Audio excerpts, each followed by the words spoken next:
청바지는 파랗다. 검은색 청바지도 있지 않냐 할 수 있지만 말 그대로 검은색 청바지다. 청이 꼭 붙는다. 사실 파랑색은 무난한 색이 아니다. 그런데 왜 청바지는 주로 파랑색일까? 때는 바야흐로 1850년 텐트용 천을 팔던 사업가 리바이스 스트라우스는 한 직원의 실수로 상당한 분량의 텐트용 천을 파랑색으로 물들여 놓게 되었고, 당연히 그 천은 팔리지 않아 재고가 되어버렸습니다. 마침 그때 미국에 금광이 발견되면서 수많은 사람들이 금광으로 모여들었는데, 그 지역에 있던 스트라우스는 많은 광부들을 마주하게 됩니다. 거기에서 수많은 광부들의 너덜너덜한 다 떨어져가는 바지를 보고 스트라우스는 재고로 쌓여있는 파란색 천을 이용해 광부들의 바지를 한번 만들어 보고자 했습니다. 그런데 의외로 그 바지는 착용감이 좋은데다가 튼튼하고 편해 금세 모든 광부들의 선풍적인 인기를 얻게 됩니다. 광부들의 장비를 주머니에 넣고 다녀도 쉽게 실밥이 뜯어지지도 않고 잘 긁히지도 않았습니다. 내구성이 좋아 거친 노동에도 오래 입을 수 있었죠. 이 청바지의 내구성이 얼마나 좋으면, 한 예로 2019년 미국 폐광선에서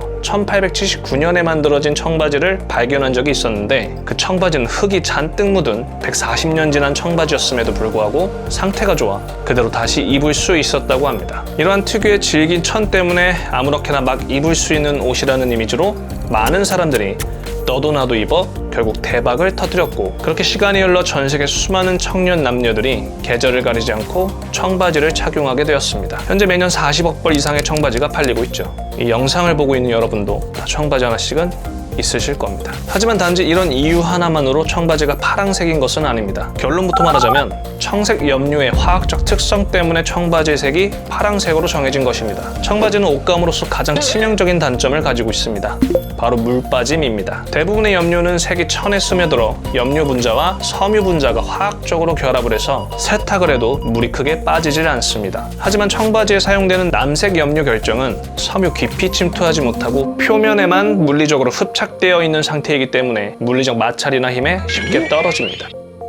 그래서 청바지를 세탁할 때 그 염료가 씻겨져 나오게 되는데, 이때 이 염료는 그냥 나오는 것이 아니라 실까지 같이 끄집어 나오게 됩니다. 이로 인해 청바지를 빨면 빨수록 더욱 부드러워지고, 이렇게 청바지를 오래 입으면 입을수록 수많은 인디고 염료 결정들이 떨어져 나가 마침내 가장 부드러운 내 몸에 딱 감기는 나만의 청바지가 만들어지는 것입니다. 게다가 점점 색이 바래면서 생기는 빈티지한 느낌이 나만의 청바지라는 느낌을 더욱 부각시켜주죠.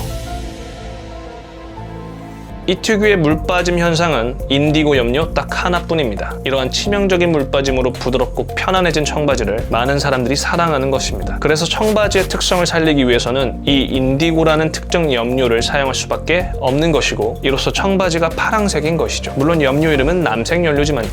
가끔 청바지가 금광 주변의 뱀을 쫓기 위해 뱀이 꺼려하는 파랑색으로 염색된 것이라는 속설이 등장하긴 하지만, 2008년 일본의 한 방송에서의 진행한 실험으로 사실 무근인 것으로 밝혀졌습니다. 그 방송에서 출연자 2명이 천연 인디고 청바지를 입고 방울뱀이 우글거리는 곳을 지나갔는데, 물론 엄청 물렸습니다.